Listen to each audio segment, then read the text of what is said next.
So we have 7 billion today, estimated to be 9 billion by 2050, and the problem is compounding because we're using water more inefficiently. So our population is growing. We can't do a whole lot about that. But then we're using the water more efficiently on top of that. So our problem is continuing to compound. Okay? And half of that, or over half of that, about 70%, is agriculture. So we really need to think about how our food and our water systems are connected. All right, pollution, many cities still dump a large percent of their wastewater untreated into their waterways. Okay, so, pretty similar to what you're going through here in Colwood, where you've gone through the process of just having two big mains out into the ocean, into the harbor. Then you added primary screening, and now you're looking at, well, okay, what do we do next so that we don't have this primary treated effluent still going out into the ocean? Do we put it into one big plant? Do we decentralize it? Do we redistribute it? All right, so very much what you're going through here, many cities have been through before. Okay, how many people drive a hybrid? Okay, all right, I drive a hybrid as well. All right, and but we're in the wrong crowd, I guess. I don't know. So, like the hybrid, great car, works well. All right, but we need to think about our water and our energy systems. They're very much connected. Okay, while hybrids use a lot less oil, all right, that technology uses more water. All right, we need to figure out how our water and our energy systems are connected and tie them together, and think about food, water, and energy at the same time. All right, so many areas around the world are doing what's called on-site, distributed, decentralized. All means the same thing. All right, it's about keeping water local, treating water at the source, where you're getting it from, putting it back into where you got it from, so that it's a renewable resource and you can actually conserve that. Okay.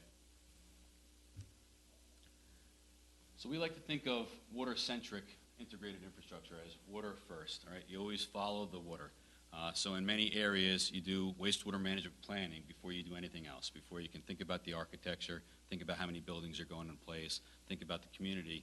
You always have to think, well, do I have access to water? Do I have access to wastewater? All right, so we think about it in the same fashion, water-centric infrastructure, all right, and how we can actually get the value back out of that water, whether it's the nutrients, whether it's the energy, whether it's a solid byproduct. It's a water-centric cycle. If you haven't seen it before, The Story of Stuff is a great website. A person by the name of Annie Luck, who has all these pet peeves, but talks about how Americans have just wasted resources and continue to waste resources, and how their government's set up backwards.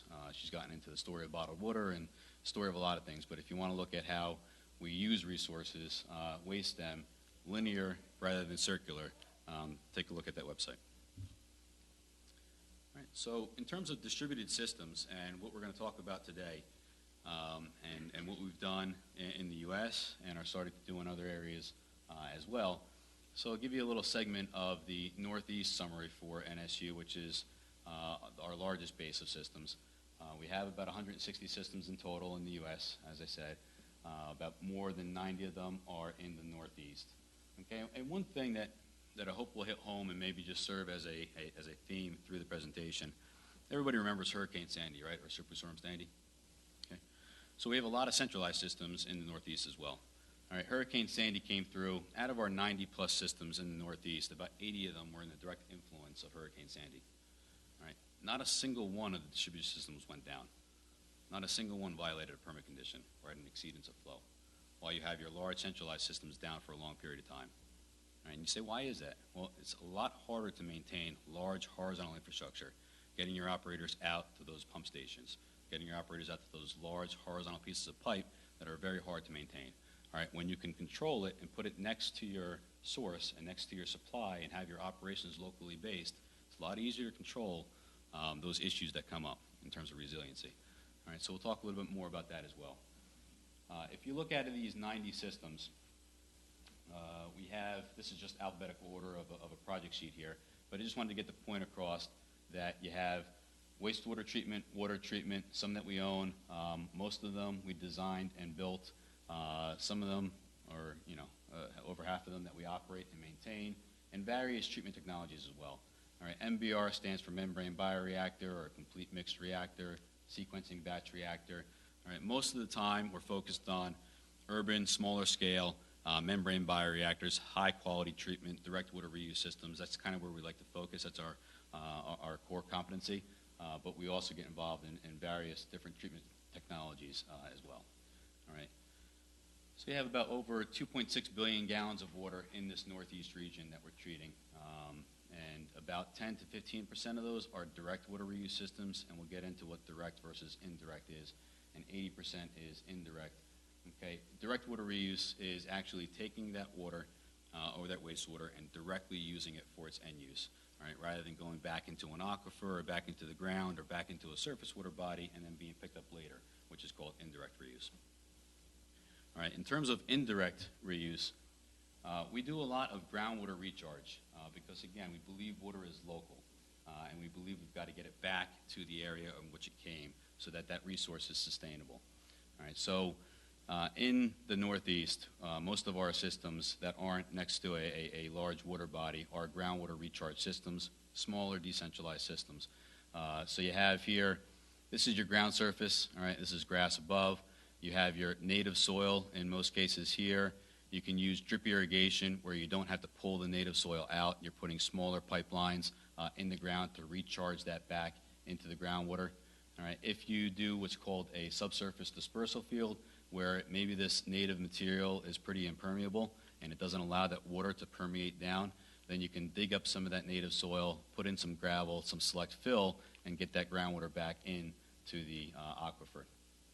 All right, or you can pull up even more than native soil, get down to a very permeable area, condense the area, and do rapid infiltration basins or infiltration percolation ponds. But it's all about maintaining that watershed and getting that water back into the ground, which serves as that base flow to the local streams and keeps that resource there. All right, so that's indirect reuse, or putting it back into the aquifer from which it came, or the reservoir from which it came. A couple of examples that we'll go through here. This is in Delaware. It's called Hart's Landing, another one called Bayfront. All right, started up in 2006, and this is an indirect groundwater dispersal through drip irrigation. All right, but just to give you some sizes and scales to think about as we go through the presentation and have some examples here, this is about 180 units, 43,000 gallons per day, and we'll convert to cubes as well for you so that you can see those. All right, we have a membrane bioreactor and UV disinfection, but you can see the requirements are pretty stringent. All right, this is biochemical oxygen demand, the amount of oxygen needed to treat the carbon coming in that wastewater stream. Here you have total suspended solids and total nitrogen. All right, and this is your activated sludge membrane bioreactor treatment process that was used for this area for an indirect reuse project. Okay, switching to what is indirect versus what is direct. All right, direct water reuse is really just a change in perspective. All right, we've been doing it since the first person was alive, all right, since the day of time. If you go back to 500 BC, all right, we had the theory of dilution is a solution. All right, put it in this big cement system, put everything together, let it go down to the river, and it'll be somebody else's problem. Somebody else will take care of it, okay? If you had this toilet in your office, okay, water closet in your office, and you were given the choice which lever to actually turn, all right, let's have a show of hands here. How many people are going to turn the top lever? Okay. How many people are going to turn the bottom lever? I guess the theme is yellow, let it mellow. So we're just not going to hit the lever at all. All right. Most presentations that I give, everybody says, "Yeah, I'm gonna hit the bottom lever." Right? There's no way I'm gonna take my bottled water and put it in my toilet bowl. All right. Well, the fact of the matter is, most of the time when we're putting water in our toilet bowl, it's better than bottled water. Okay. It uses a lot more energy as well. All right. There's no reason to do it. We don't need to use pristine, clean water to flush our waste away. Okay. So it's really just a change in perspective. All right. Pulled that trigger a little bit too quickly, but how many gallons would you say you use on an individual basis, if you were just to pick, for your indoor residential uses? You can do cubes or liters or gallons, doesn't matter. Was that 80 gallons per capita per person per day? Anybody else? It's about right on. All right. The average, if you look at U.S., if you look at Canada, all right, you're between 50 and 100 gallons per person per day, depending on where you live. All right, that's for showering, that's for flushing your toilet, brushing your teeth, what you drink. All right, it's for your indoor residential uses. All right.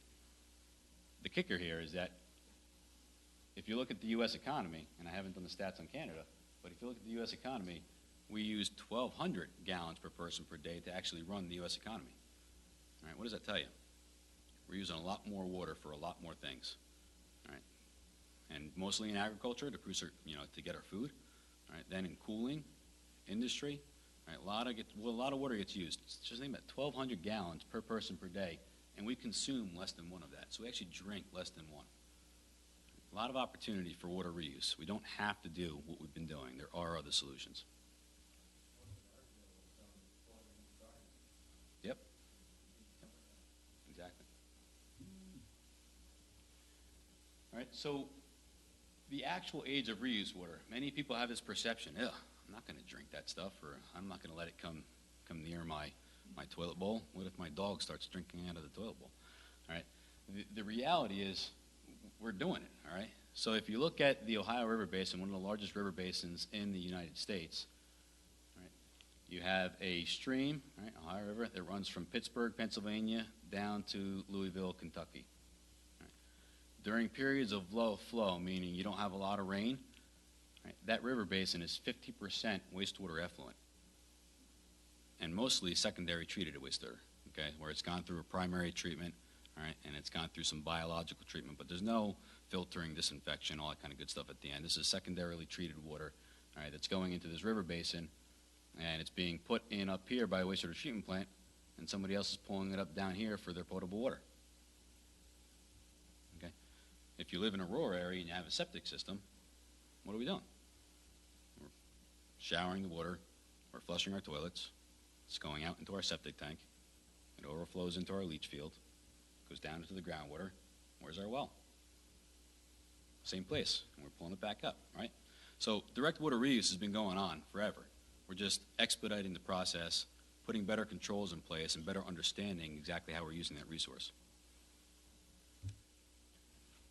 So I'll give you some examples of quality. So what do we need to actually use that water? All right, so this is New York City Department of Buildings. This is their performance of standards. pH, BOD, total spined solids, fecal, E. coli, and turbidity. I'll just give you a comparison as to the New York City systems that we're going to get into details here in a second, and what we've seen through your municipal wastewater regulation, and what Dockside Green, as many of you may know, went through here. All right, so very similar qualities of the constituents that you had to meet. All right, so if you look at the MWR, BOD is exactly the same, TSS is exactly the same. Fecal coliform is less than 1 here out of the MWR. It's less than 100 here. Don't be concerned about that. We're going to show you some data. E. coli as well is being monitored. All right, and then turbidity. All right. So the qualities are generally similar. One of the largest issues or challenges that we have with water reuse is that everywhere you go, it's a different standard. All right, could be for the same use, but those local regulators have a different standard than these local regulators. All right, and there's no overriding governmental or provincial telling you you've got to meet this quality for this type of use. So it's always an education around, all right, well, I want to use it for flush water, or I want to use it for my cooling tower, or I want to use it for irrigation. What quality do I need to meet? All right, so there's always an education around the local health department, local regulators, local stakeholders, constituents, to understand what do we need for what end use, and it's not the same. All right, we don't want to use more energy than we have to. We only want to treat the water for what we actually need it for, right?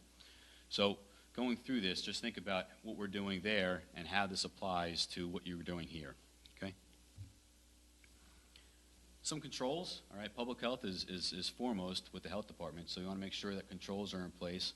All right, what you're looking at here is a picture of a turbidity meter. All right, so as it goes through your treatment process, and I'll give you some flows here as well, this is a distributed system within a larger centralized area, franchise area, that had a HOA, and they were off the grid per se. All right, 80,000 gallons a day, and this is the actual community here during its development stages. You had 220 units, all right, and then you had a associated golf course with it as well. All right, so they're taking all the wastewater from those 220 units, running it through a membrane bioreactor, and then spray irrigating their golf course with it. All right, similar situation here in Homestead. All right, similar number of units, about 200 units, around 80,000 gallons a day again, and you have a surface water pond here that we're putting the water into and then extracting from that to irrigate the residential lawns. Okay, This turbidity meter allows us to monitor the treatment plant without a 24/7 operator. Okay, so there's not an operator there all the time. We have an operator going there 2 days a week, 4 hours a day, less than 8 hours a week. We can maintain that plant. And it's all alarmed and controlled, so if anything goes wrong, we're there very quickly. Okay, and we have a series of alarms so that we know how serious the event is. All right, but again, hasn't gone down, hasn't failed compliance since operating in 2004 for this plant particularly. This is a turbidity meter, so if that one of our membranes breaks, which it hasn't, but if anything should go wrong and that turbidity spikes, we'll bypass the reuse. All right, so we won't go for the reuse purpose. We'll go discharge the groundwater. In this case, they have infiltration percolation ponds here. This building? Oh, well, you have an 18-hole, 70-acre golf course that surrounds it. All right, and this is about 30 or so acres here.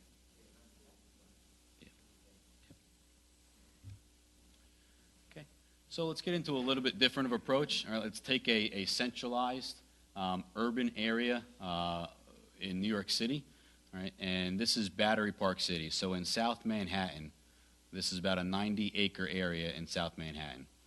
Okay, and when they developed this, and when they took some of the infill, and this is all urban redevelopment, urban infill from the World Trade Center mostly, and then obviously some cut and fill here. But we have an overall 90-acre area. You have about 20 million square feet of mixed-use development, about half residential, half commercial. Okay, and what they chose to do was set up the Battery Park City Authority, and this was set up back in the 70s when Battery Park City Authority was actually created. Okay, and it went through a bunch of transitions through the times, but they required them to follow an environmental guideline. And then as it started to get developed, they chose LEED and U.S. Green Building Council as an avenue to have developers have a guideline that they could follow to start putting in practices that they felt they wanted within Battery Park City. Okay, what you're seeing here is each one of these red buildings has an in-building water reuse system.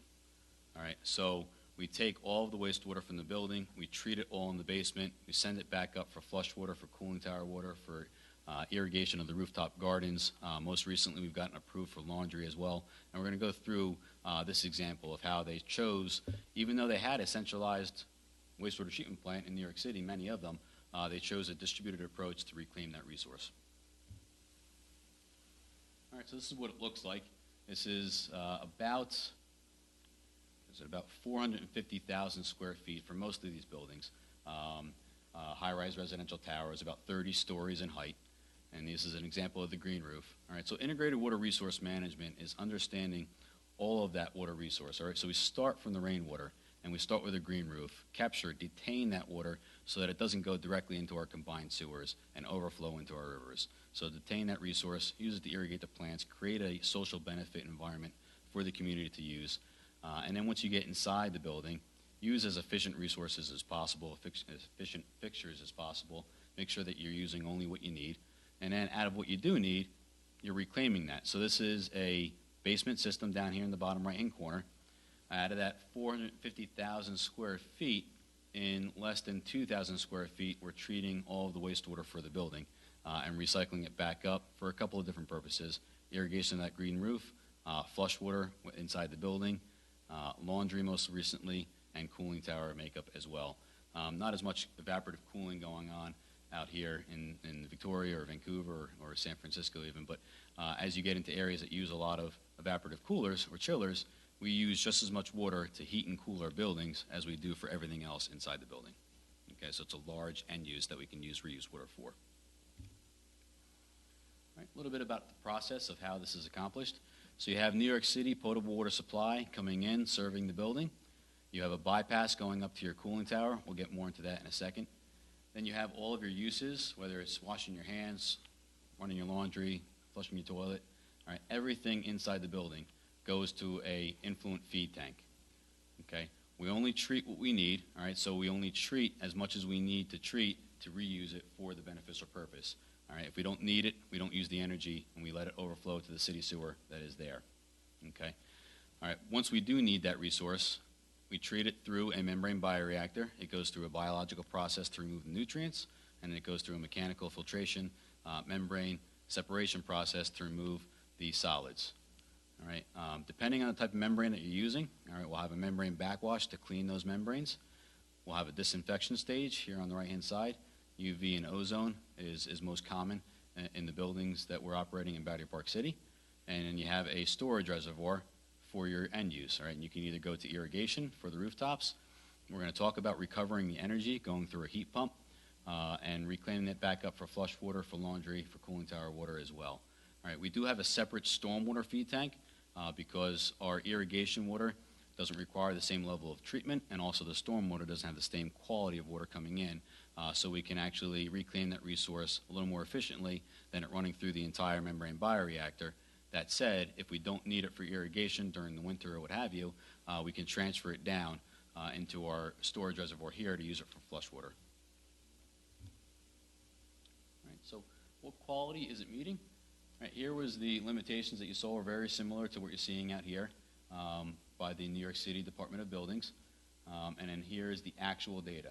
All right, and as I said, these plants have been running for more than 10 years now. Solera was the first one that was actually operating in 2003.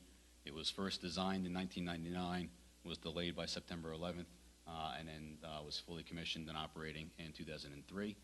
Okay, but you can see every single one of those parameters is being exceeded, and we've never failed permit compliance in over 10 years.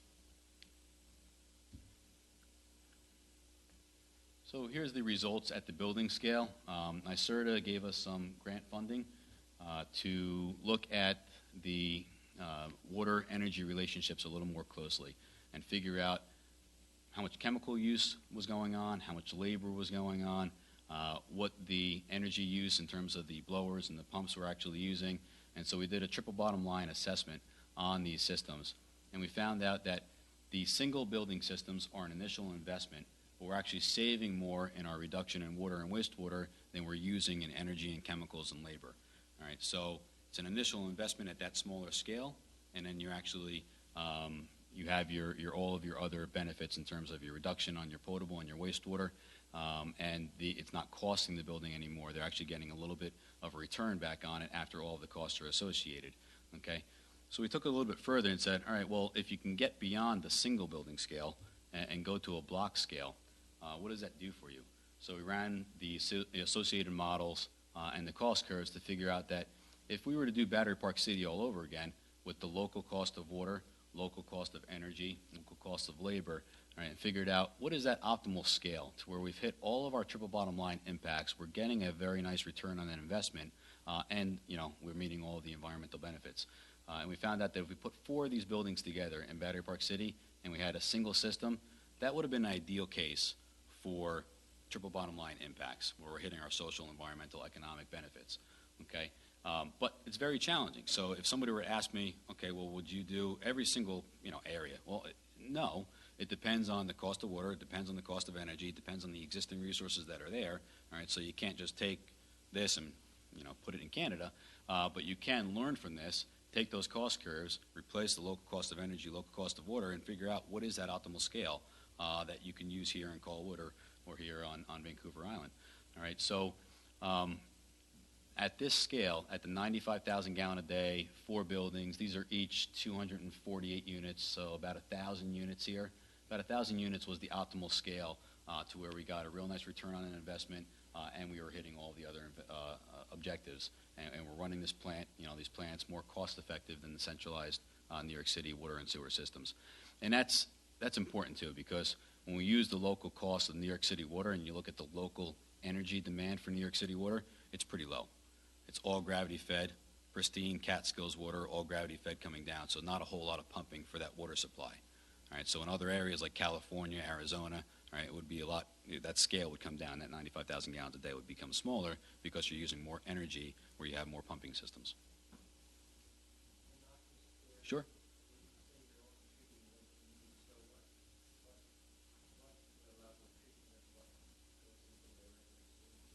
Sure. All right, so this equalization tank here holds that wastewater. So on a 25,000 gallon a day system, we have an 8,000 gallon wastewater feed tank. All right, if we don't need the water, it'll overflow into the existing sewer system that's there. All right, so in Battery Park City, in the center of the road, you still have your big centralized wastewater pipe that's going down to the treatment plant.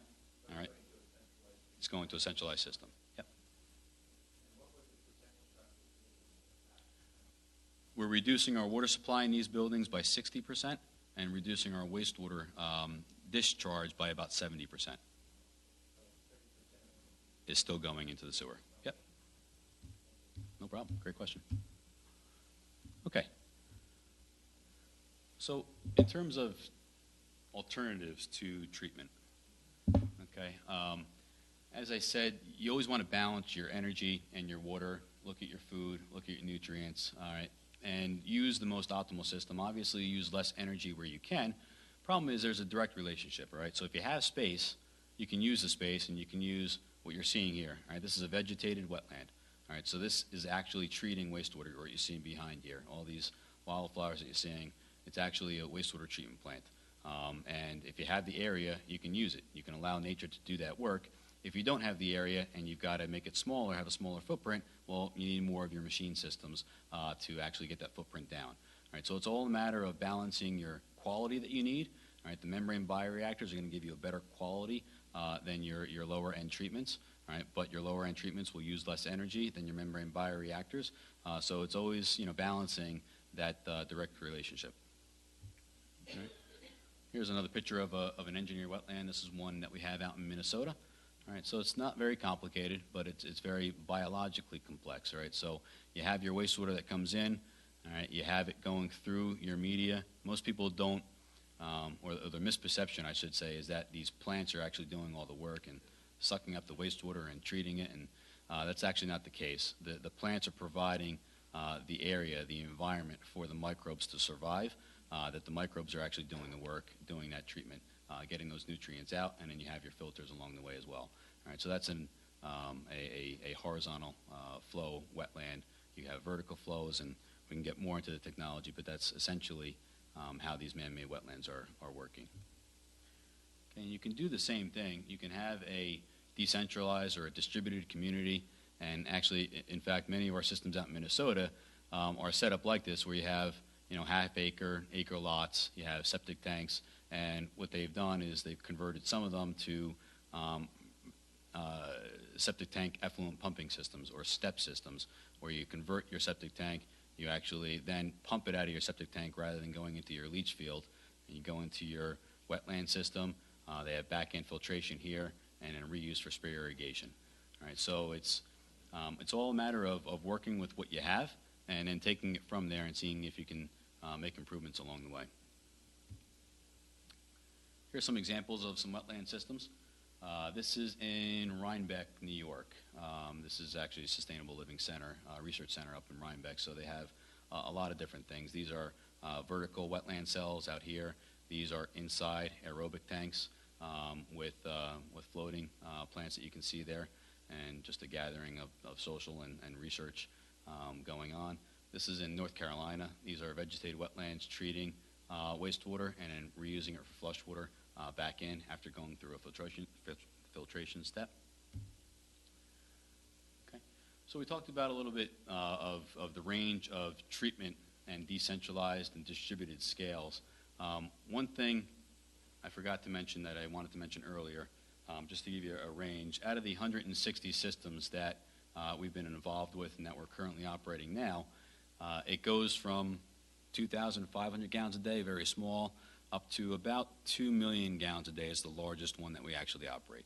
All right, just to give you a sense, that's going from a very small community, all right, 5, 10 homes, all right, to what's currently going through the western trunk line for Langford and Colwood. You have about 1.7 million gallons a day going through that western trunk line. So it gives you about the scales of what's quote unquote, in our distributed overall project set. In terms of the energy recovery, thermal and biogas, I wanted to get into an understanding of even the treatment systems that we do have. In the United States, this is the United States fact again, but it can be applied. All right, so you have about 1,000 publicly owned treatment works systems. And in these large centralized systems, and you have the anaerobic digesters, about 19% of them recover their energy. 81% of them are flaring that gas. All right, so when you go through a wastewater treatment process, all right, you're creating methane, all right, and that methane is being flared, and it's not being captured, and, obviously you got the worst of both worlds where you've got air pollution and you're not recovering that energy. All right, so what we're starting to do now is retrofitting these systems, coming in and adding private financing into them, putting in combined heat and power systems, recovering that energy. All right, so that's the biogas recovery and looking at different digestion processes all along the United States. The other is thermal. Okay, so rather than actually having a conversion of the gas and recovering that energy through a turbine, you then have a wastewater heat pump. All right, so wastewater in general is pretty hot, right? When we shower and we wash our hands, you're taking 20 to 25 degrees centigrade wastewater, and what are we doing with it? We're just treating it, and we're putting that warm water back into the ocean or back into the stream. Well, Patrick can tell you, we don't need that warm water in the streams, right? So we want to capture that energy, cool that water back down, use that energy, and make sure that we don't have that high temperature water going back into the environment. Okay. So this is an example of how the Battery Park City systems are being retrofitted, and what you're going to see in a second here in McDonald Island in Canada. All right, so this is the model where you have 23 degrees centigrade wastewater coming in. You're going through a membrane bioreactor, anoxic aerobic filtration, okay, and then you have a storage reservoir here. All right, we can actually take about 10 degrees centigrade off of that temperature. So we certainly aren't losing energy going through the treatment process. We're actually gaining energy with the amount of air that we got to put in to treat that wastewater coming in. All right, so you can take about 10 degrees centigrade off of that, run it through a heat pump, use it for domestic hot water use inside these buildings in Battery Park City. And at the bottom line is we can recover about 4 times more energy than we're using for that treatment system. So we can actually make these things energy positive. Okay. Example in McDonald Island in Fort McMurray in Alberta, Canada. Okay, so this was really our first push, along with working with Patrick and folks out here, was getting into Alberta, into Fort McMurray. Fort McMurray, if you don't know, is in northern Alberta. I assume everybody in this room knows. All right, you have about 60,000, 70,000 people in downtown Fort McMurray, and they use McDonald Island as a recreational outlet to go to. So this is the rec center on the island. You have the Clearwater and the Athabasca on either side. You have the Snai River right down below. Okay, and the rec center here is an activity center. It has it has everything. If you've ever been to a Great Wolf Lodge, it has an indoor water park for the kids. It has 12 hockey rinks, 12 curling rinks, 3 hockey rinks, Olympic-sized swimming pool, indoor fitness center, track, you name it, they have it inside this rec center. Okay, so in addition to the rec center, you have a 18-hole golf course here on the eastern side of the island. And I didn't believe it when I first went up there, but they actually do play golf up there, and they play golf about 4 months out of the year. And then you have athletic fields here, and what they wanted to do there, it was being too high use, and so they're building a stadium. So they're ripping out the athletic fields. I've got some pictures that I'll show you, and they're putting in a new stadium here and a hotel, and it's going to be the most northern area for a football event in the near future here in 2015. So the problem that they have, or the challenge that they have, is that the addition of the stadium, the addition of the hotel, and the additional uses and the additional events, their centralized system, all right, they have a pipe going below the Snai here and then over the Clearwater into their centralized wastewater treatment plant. Well, the pipe was too small, the lift stations weren't at enough capacity, so they would have had to upgrade their lift stations, and it's a strange use, right? It's not like a residence that you have a continuous flow of wastewater. It's actually a stadium where you've got very large flow when you have events, and then you've got no flow, and you got very large flow. Okay, so you would have had to put in that lift station at a capacity that would handle that high use at that small amount of time. Okay, so in addition to that, you would have had to increase the pipeline underneath the Snai, and then increase the infrastructure here, the grid system over here, to get it across the Clearwater. So they said, well, rather than doing that, let's look at a comparison of doing a distributed system. Let's put a decentralized system on McDonald Island and see if McDonald Island could self-serve itself, but also use the benefits of having that centralized system that just wasn't at high enough capacity. Okay, so we ran the numbers and looked at the overall economics, okay, and also the environmental benefits, and you can see them here on the right-hand side. All right, so because the rec center is already existing, we're not going to go in and replumb all of the toilets and the fixtures in there. That would be economically prohibitive. But what we can do is the new hotel, the new stadium, and certainly the golf course, we can reuse for that. So what you're seeing here is a 30% reduction in indoor potable water use, because we're only going to do that at the stadium and the hotel for flush water. Okay, but what we're also doing is now this low flow Snai River, where they're getting their current irrigation water for the golf course, we're going to stop doing that, and we're going to actually use all of the reclaimed wastewater to irrigate the golf course with that, and have a large storage pond to hold it during the off season. Okay, so we're actually reducing the surface water diversion by about 20 million gallons a year. And before we actually reclaim that water for beneficial use on the golf course and for flush water, we're going to take the energy out of it. All right, they have a lot of energy demands inside the rec center for all the pool heating. So we're going to take the high temperature treated effluent, we're going to extract the energy through heat exchangers and run that energy back in to heat the pools with. Okay, and when we looked at everything together, we were also able to show that this reduced capital expense by about $3 million in comparison to actually putting in the necessary lift stations, re-drilling underneath the river, expanding the pipe size, getting it back over to the centralized treatment plant, doing all those necessary upgrades. We were able to save about $3 million by doing a decentralized approach. On the operating cost, very minimal. As I said, we're there 2 days a week for less than 4 hours a day, and we're using the existing labor forces at the centralized plant. Okay, and that energy savings, that we're actually, the thermal energy savings that we're bringing back into the pool, accounts for the operational costs of the operational expenses of the treatment plant. All right, so you have just a little diagram here of the upgrades that are ongoing right now. So you have the rec center up here, just to give you some geographic orientation. You have the Snai River down here, Clearwater, Athabasca. This is the rec center. All right, so we're taking and we're putting in a influent lift station. All right, we'll have a large equalization tank to store that wastewater as it comes in from the stadium, and have a smaller scale treatment plant to treat it over time. And we're going to run it through a membrane bioreactor, and then we'll use that water for golf course irrigation. We'll use it to have flush water inside the hotel and flush water inside the stadium. And in the event that we need to discharge some wastewater into the centralized system, we can do so at its current existing capacity and bypass around. We're also going to use that line when we need to waste our sludge, so that we don't need to bring in pump trucks to actually get the sludge out of the treatment plant. We can use this existing line to do that. Okay. That's a little picture of the site and how constrained it is, how tight it is. This is a picture of the pit being dug. All right, so this is where the equalization tanks and the biological tanks are going to go.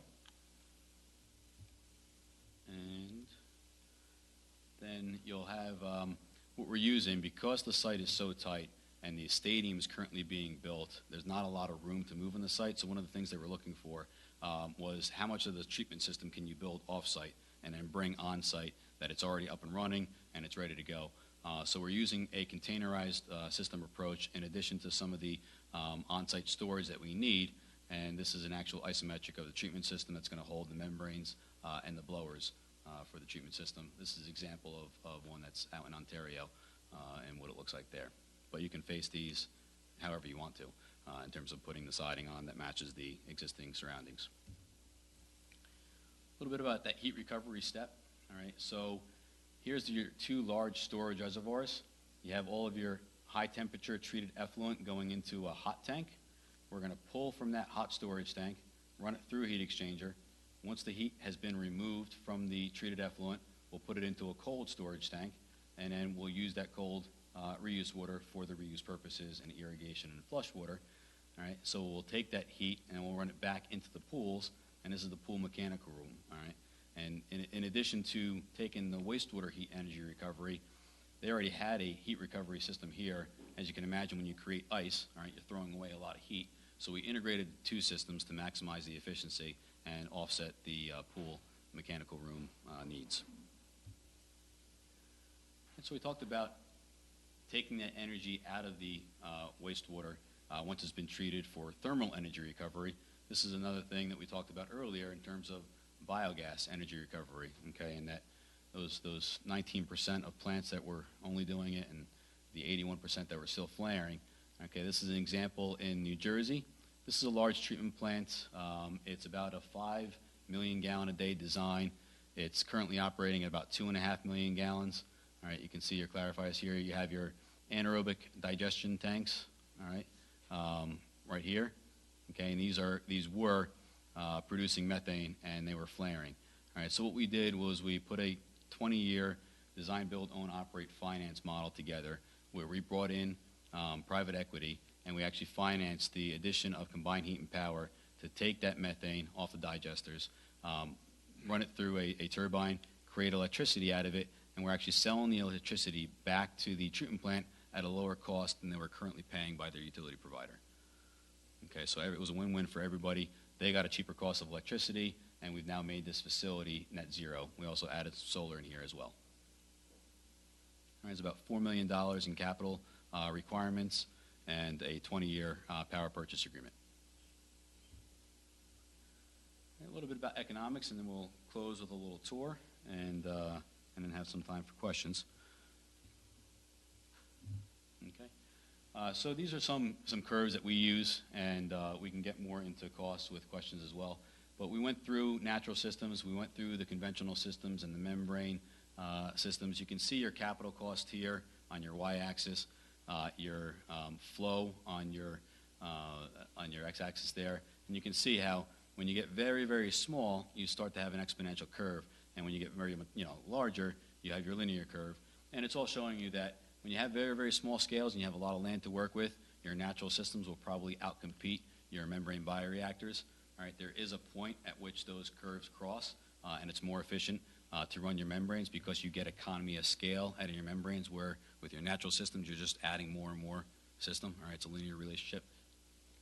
Okay, here on your membrane bioreactor system costs as well. All right, your very small scales, you can see $30 to $40 per gallon per day in your treatment, whereas as you get to your half an MGD scale, you can get below that $20 per gallon per day. And this is an example in New York City for a model that we're running for existing infrastructure, where you can see back in 2006 when the model was run versus 2015, if you were to just use the existing centralized system, this is what the end user would be paying over time, okay, with the rates that are increasing and the rates of operating and maintaining those costs. If you were to put in a reuse system and actually reclaim that resource, and you had the incentives in New York City, I didn't get into this, but real quick, New York City put an incentive together for water reuse because they understood that this was a value and that we need to actually do things differently going forward. In 2020, we'll have about a third of New York City's water supply being cut off because the part of the Catskill supply system is leaking and it needs to be shut down. All right, so they understood that there were some issues that they had to get around, and also wanted to be a model for the rest of the world as they got into Battery Park City and elsewhere. And they put in a comprehensive water reuse program, whereas if you use 25% less water than your baseline building, you get a 25% reduction on both your water and your sewer cost. All right. So as you ran these models, you could see that using water reuse, not only is it environmentally beneficial, but it starts to become very economically beneficial as well. Okay. So you can do a lot of things once you understand what you're working with and what you need to get to.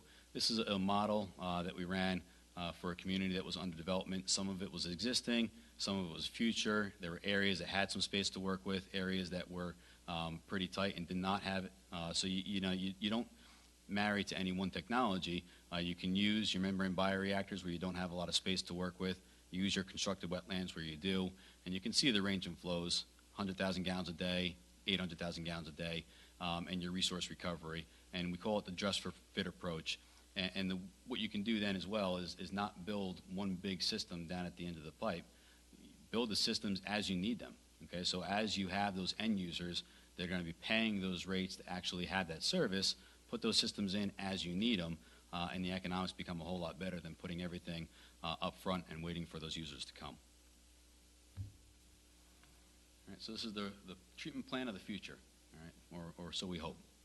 All right, where you have all of your wastewater You have your treatment and your actual recovery of the water, all right, for water reuse, but you're also taking your nutrients out of the sludge. You have your phosphorus recovery, your ammonia recovery, okay, and you're also taking back your energy as well, whether that's through a biogas, biodiesels, car fuel, whether that's through a genset converting it to electricity, and then you're taking what's left and you're using that for a beneficial purpose, whether that's compost or land application.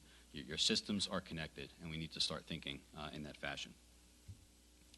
All right, so we'll end with a quick little video tour, and then we'll open it up for questions. And hopefully the speakers work.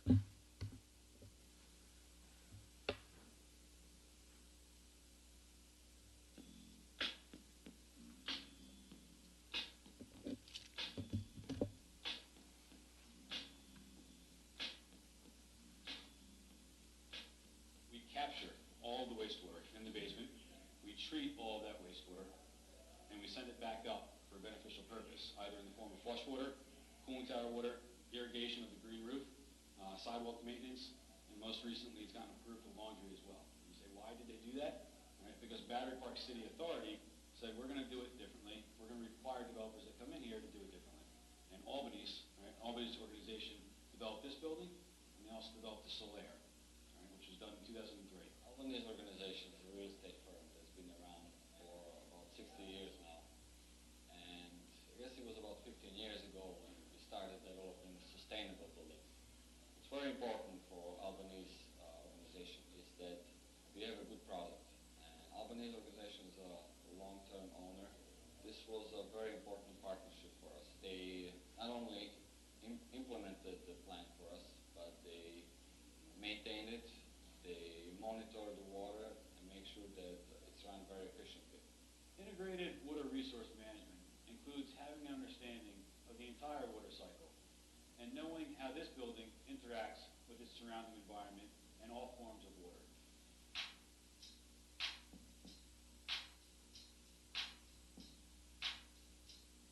We're now in the basement of the Visionaire, this 450,000 square foot building.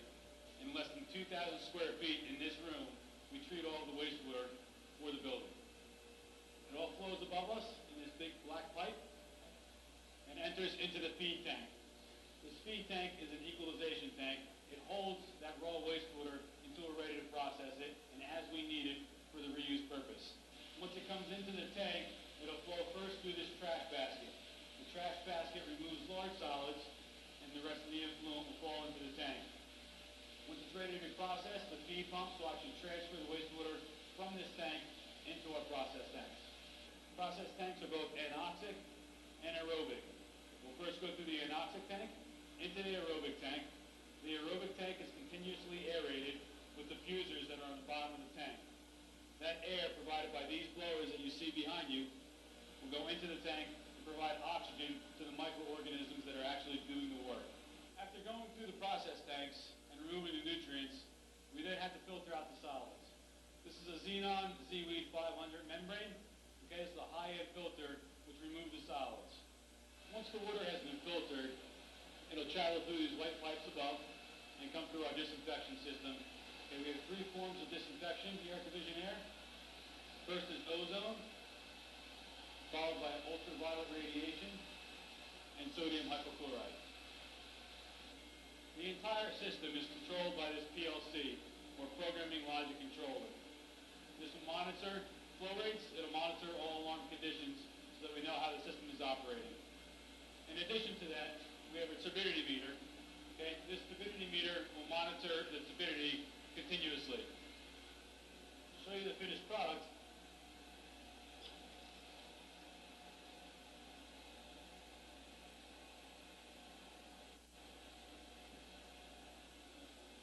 so we've taken what was once considered a waste product and we've treated it to a level for beneficial purposes.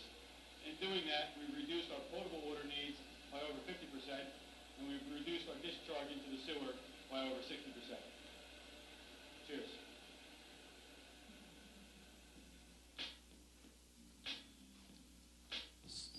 So in full disclosure, that was wastewater that I was drinking. But I've been doing it for about 10 years and I'm still alive. So the point is, though, that there's a lot of research going on about endocrine disruptors, pharmaceuticals. Okay, so you really have to understand the treatment process, understand the source, understand the supply. But if I'm comfortable with drinking it, we can certainly use it for most everything else. All right, and we recover the resources along the way and the energy along the way. So whether that's through biogas, whether that's through treated effluent recovery in terms of the heat, we can do a lot of things with that resource. So let's not waste it. So with that, I will, one other thing, the Dunkin' Donuts cup. As you can see, we were giving a tour to Columbia University students in the beginning of that, and we were running around just videoing at the end, and we grabbed a Dunkin' Donuts cup, and so it's styrofoam and it's Dunkin' Donuts cup, so it's bad on both points. So we're going to improve on that in the future, but it does show you that there's no color in that water. Okay, it's pretty clear water, and certainly safe to use for everything that we talked about today. So.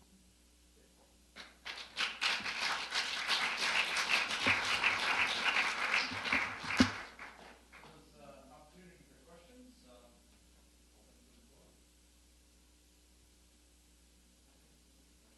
Okay. Sludge.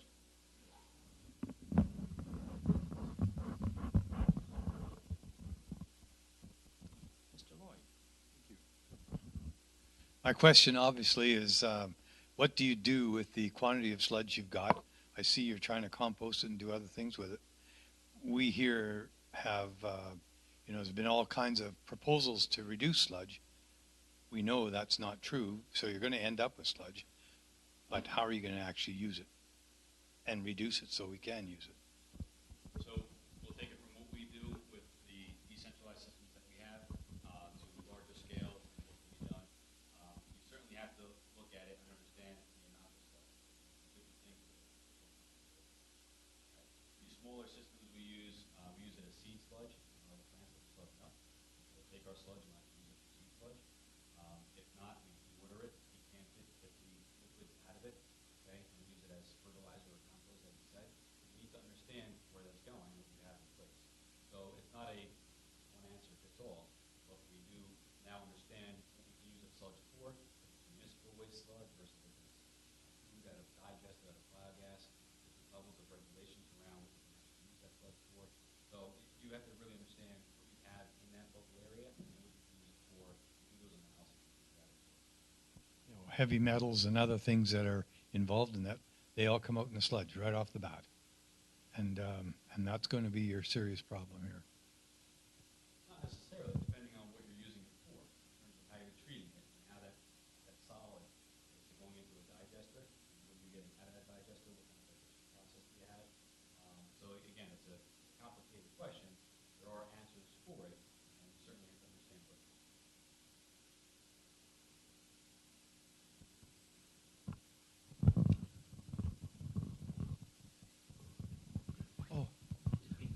Okay. I just had a follow-up question. You will have superbugs, multi-drug resistant bacteria, you will have microplastics in the sludge. We have thankfully banned use of sludge of any kind on the lands, not just agricultural, but spraying it on the forests as well here. So it's very risky proposition to use it anywhere and as any kind of fertilizer.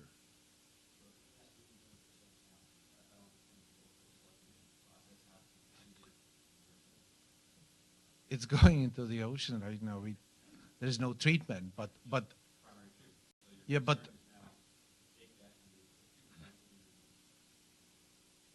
use it in a gasifier, hopefully.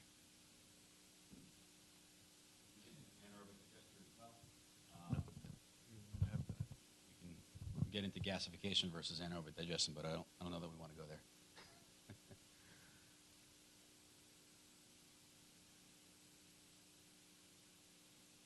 Questions? John.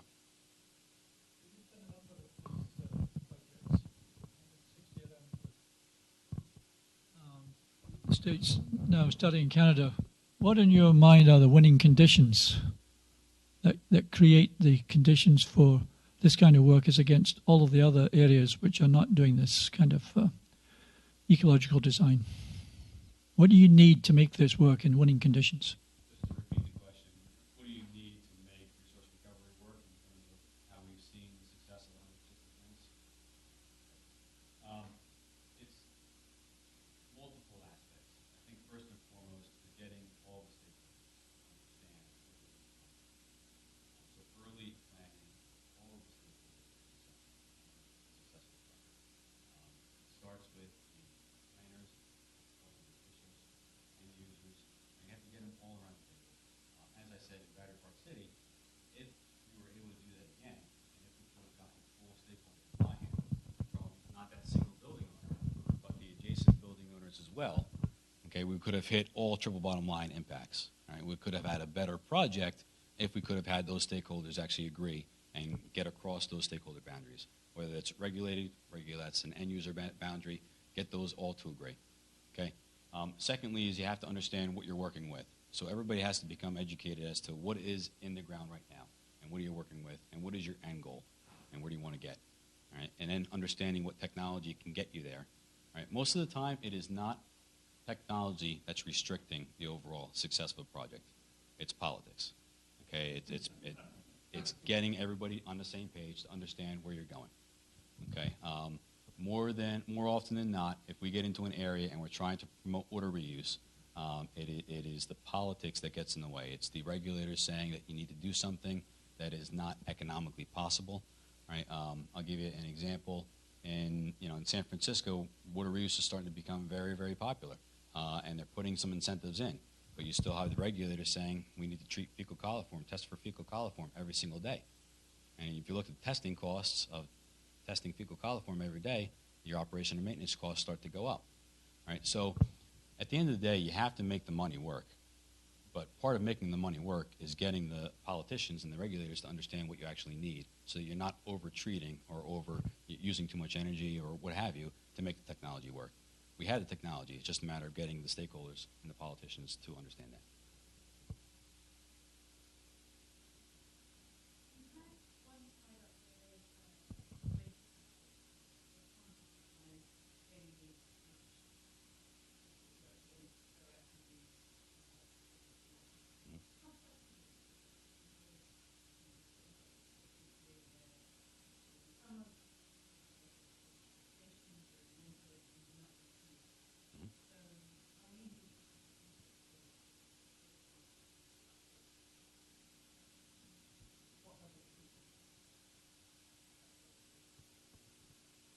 Complex question, Judy. Again, I'm going to point back to the regulations.